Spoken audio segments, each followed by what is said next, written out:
مومن کی علامت یہ ہے کہ وہ پہاڑ جانتا ہے اگر غلطی ہو جائے تو پہاڑ.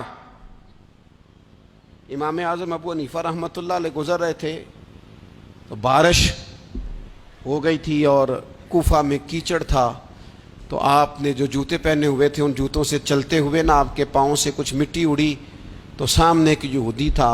اب اس زمانے میں دیواریں کچی ہوتی تھیں، اس کے دیوار پر جا کے وہ مٹی جو تھی وہ لگ گئی. اب امام صاحب بڑے پریشان ہوئے کہ میں نے اس کی دیوار کو آلودہ کر دیا. یہاں تو لوگ اپنی اینٹیں رکھتے رکھتے کئیوں کی دیواریں توڑ ہی دیتے ہیں، اور پھر وہ اس پر ماننے کو بھی تیار نہیں ہوتے، تسلیم کرنے کو بھی تیار نہیں ہوتے. وہ کہتے ہیں پھر کیا ہو گیا، اب ہمارا یہاں گھر ہے تو ہم نے ٹرالی منگوانی نہیں تھی، ہمارا حق بنتا تھا.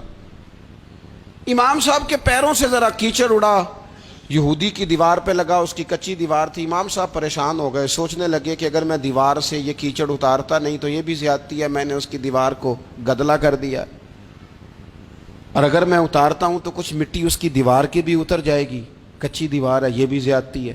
مومن گناہ کو پہاڑ کی طرح سمجھتا ہے کہ کہیں گر نہ جائے، اس کی بھی کہیں سزا نہ مل جائے. امام صاحب نے اس کے دروازے پہ دستک دی، وہ باہر آیا تو اتفاق سے وہ آپ کا مقروض بھی تھا، اس نے پیسے دینے تھے. باہر نکلتے ہی کہنے لگا اوہو آپ تو قرض لینے آ گئے، میرے پاس تو ابھی گنجائش نہیں ادا کرنے کی. تو امام صاحب کہنے لگے تو قرض چھوڑ، وہ میں نے معاف کیا، میرے سے ایک غلطی ہو گئی ہے. میں آ رہا تھا، لکڑی کے جوتے اس زمانے میں کھڑاؤں لوگوں نے پہنے ہوتے تھے، کہا وہ میرے پیروں سے ذرا کیچڑ اڑا ہے، تیری دیوار پہ لگ گیا ہے. اب میں بڑی دیر سے کھڑا سوچ رہا ہوں کہ اگر میں تیری دیوار صاف نہ کروں تو میں نے یہ میلی کر دی، گدلی کر دی، یہ بھی بات درست نہیں ہے، زیادتی. اور اگر میں اسے صاف کرتا ہوں کچی دیوار سے کچھ مٹی اتر جائے گی تو یہ بھی زیادتی ہے. اب تو بتا میں کیا کروں. تو بے موسمہ پھل تھا نا یہ، تو بے موسمہ پھل دیکھ کے بندہ حیران ہو جاتا ہے. جو باتیں روٹین میں نہ ہو رہی ہوں وہ ذرا انوکھی لگتی ہے، بندہ حیران ہو گیا. غور سے امام صاحب کا چہرہ دیکھنے لگا، غور سے چہرہ دیکھنے لگا. اور پھر تھوڑی دیر سوچنے کے بعد کہنے لگا حضور پہلے میں نے دین اسلام کے بارے میں پڑھا اور سنا تھا، آج میں نے دین دیکھا ہے.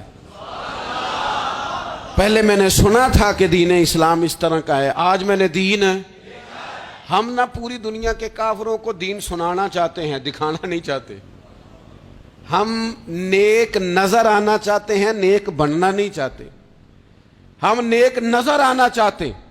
نتیجہ کیا نکلتا ہے کہ کچھ عرصے کے بعد پتہ چل جاتا ہے بندہ کس لیول کا نیک ہے، کیا معیار ہے اس کی نیکیوں کا. کہنے لگا حضور پہلے میں نے دین سنا تھا، آج دیکھا ہے.